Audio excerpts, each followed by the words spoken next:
بسم اللہ الرحمن الرحیم۔ جناب سٹوریز میں نے دو شیئر کرنی ہیں، آپ نے تھامنیل پہ بھی دیکھ لیا ہوگا۔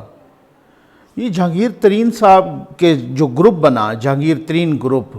ان کے ایک بڑے ووکل ممبر ہیں، پنجاب اسمبلی کے MP ہیں اور وہ تحریک انصاف کے ہی ہیں، نذیر چوہان صاحب۔ انہوں نے کیا الزامات لگائے شہزاد اکبر صاحب پہ، اور شہزاد اکبر صاحب نے ان پہ FIR کٹوا دی۔ اب وہ گرفتاری دینے کے لیے تھانے پہنچ گئے ہیں، انہیں کوئی گرفتار نہیں کرتا۔ یہ حالات ہیں، یہ کیا چکر ہے، اس پہ بات کرنی ہے۔ اور دوسرا یہ ہے کہ کل نون لیگ کی بڑی اہم بیٹھک ہو رہی ہے، بلکہ اہم ترین بیٹھک ہو رہی ہے۔ اس میٹنگ میں نواز شریف صاحب ویڈیو لنک پہ بھی شریک ہوں گے۔ کیا ہونے جا رہا ہے، معاملات کیا ہیں، کچھ اندر کی باتیں آپ کو بتائیں گے بڑے اہم ذرائع سے کہ کیا ہونے لگا ہے۔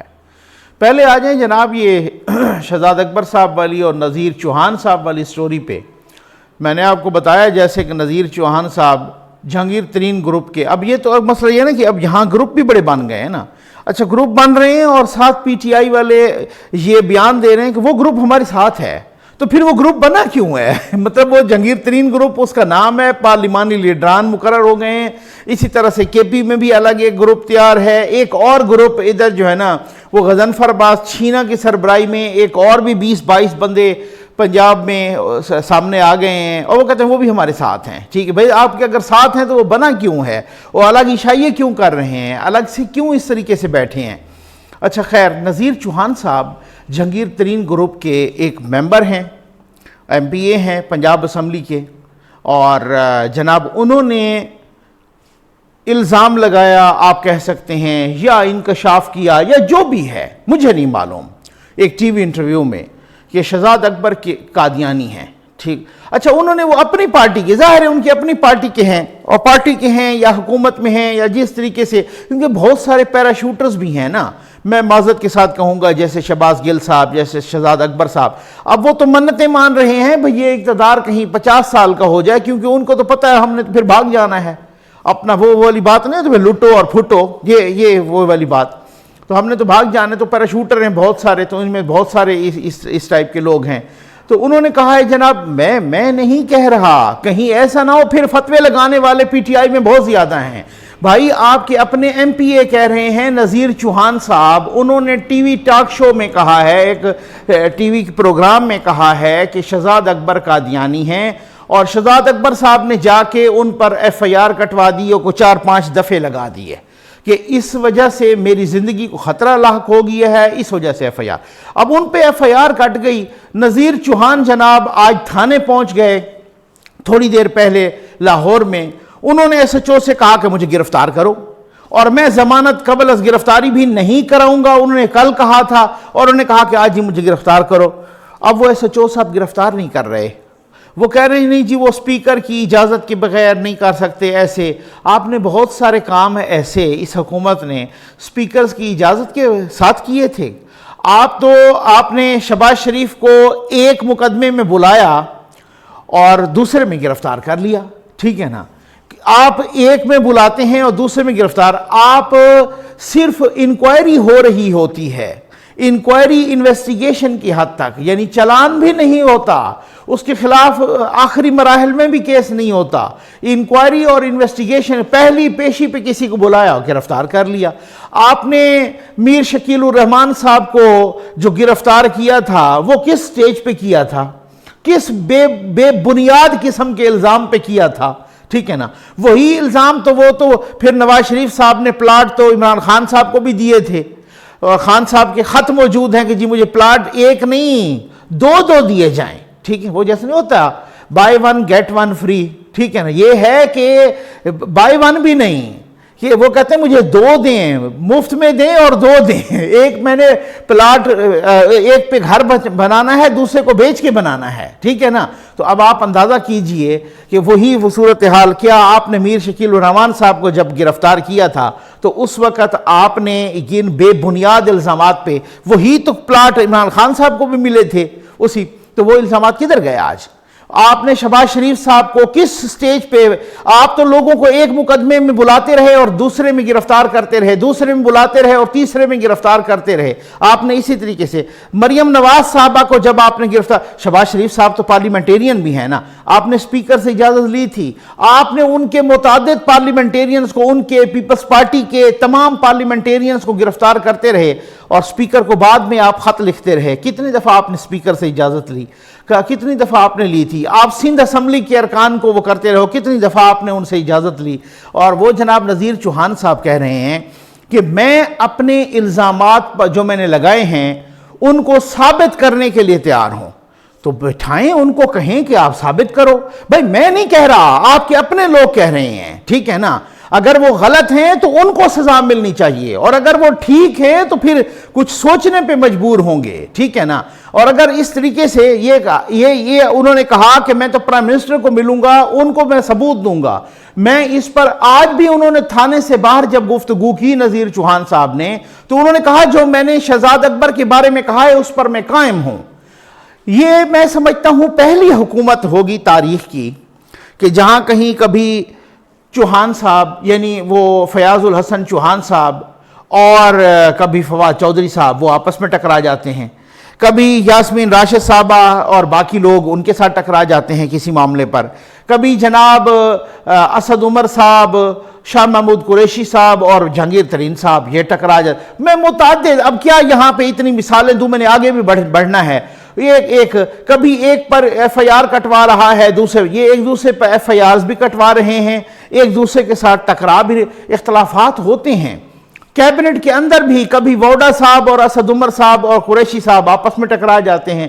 کبھی ووڈا صاحب کو وہ کہتے ہیں کہ اس کو تو jوتے پڑنے چاہیے، پنجاب کے وزیر کہہ رہے ہیں کہ میں حیران ہوں کہ ابھی تک اس کو کسی نے جوتے کیوں نہیں مارے. یعنی اس حد تک یہ حکومت ایک دوسرے کے ساتھ اپنے ساتھ ٹکراؤ میں اس حد تک صورتحال ہے، ٹھیک ہے نا. تو اب آپ وہ نذیر چوہان صاحب کہہ رہے ہیں کہ میں ان الزامات پر قائم ہوں، تو یہ الزامات کی پوری انویسٹیگیشن ہونی چاہیے. اگر وہ غلط کہہ رہے ہیں تو پھر ٹھیک ہے ان کو، اور اگر آپ نے ٹھیک ایف آئی آر کٹوائی ہے تو پھر ہم ہمت کریں نا، گرفتار کریں.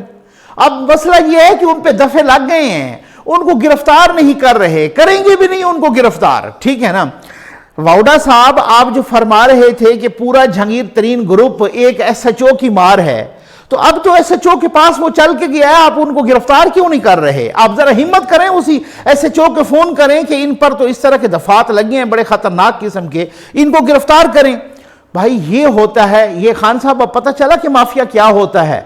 یہ ہوتا ہے وہ مافیا. آپ کو معلوم ہے اچھی طرح سے کہ اگر ہم نے یہ حرکت کی اس سٹیج پہ گرفتار کرنے کی تو بجٹ پاس نہیں کروا سکیں گے. تو پھر اصولوں پہ آؤ نا، ڈٹ جاؤ. بجٹ پاس ہوتا ہے یا نہیں ہوتا، حکومت جاتی ہے یا رہتی ہے، پھر اصول بڑے کرتے ہو تو اصولوں پہ ڈٹ جاؤ. میں تو اسی وجہ سے کہتا ہوں کہ آپ جس طریقے سے لوگوں کی آنکھوں میں دھول جھونکتے ہیں نا، تو آپ وہ فرشتے نہ بنیں، آپ وہ صاف شفاف نیک پاک نہ بنیں. آپ پچھلوں پر جس طرح کا کیچڑ اچھالتے ہیں، آپ اپنا دامن بھی دیکھیں، اس کے حوالے سے بھی بات کریں. تو وہ پتہ ہے نا کہ بھائی ابھی چند روز بعد بجٹ آنے والا ہے، اور اگر ہم نے یہ کسی طرح کا کوئی اس طرح کی حرکت کی، گرفتاری کی یا ان کے کسی گروپ کی بندے کی، جہانگیر ترین صاحب کے یا باقیوں کے، تو پھر وہ ہمارے ساتھ کیا ہوگا، پنجاب میں بھی اور یہاں پر بھی. تو یہ وہ صورتحال ہوتی ہے، یہ وہ مجبوریاں ہوتی ہیں. وہ روز کہنا آسان ہوتا ہے کہ حکومت جاتی ہے تو جائے. تو اب ہمت کریں نا کہ ایک ان پہ الزام لگا رہا ہے کہ یہ قادیانی ہے، دوسرے نے اس پہ ایف آئی آر کٹوا دی کہ مجھے ویسے ہی میری جان کو خطرے میں ڈالا. تو وہ دونوں ہی جو ہے نا اگر پوتر ہیں اور دونوں ہی پاک ہیں اور دونوں ہی صاف ہیں، یہ ایسے کیسے ہو سکتا ہے؟ تو کوئی تو غلط بھی ہوگا نا. تو غلط اور ٹھیک کا تھوڑا سا وہ کیا کہتے ہیں، ذرا نکھار اور نتارا تو کریں. بس یہ والی صورتحال. آ جائیں جناب دوسری سٹوری پر کہ نواز شریف صاحب کی کل وہ ویڈیو لنک پر شریک ہوں گے. پی ایم ایل این کا یعنی نون لیگ کا بڑا اہم اجلاس، بڑی اہم بیٹھک ہونے والی ہے. میں نے پہلے ہی بتایا تھا کہ اس وقت نون لیگ کے اندر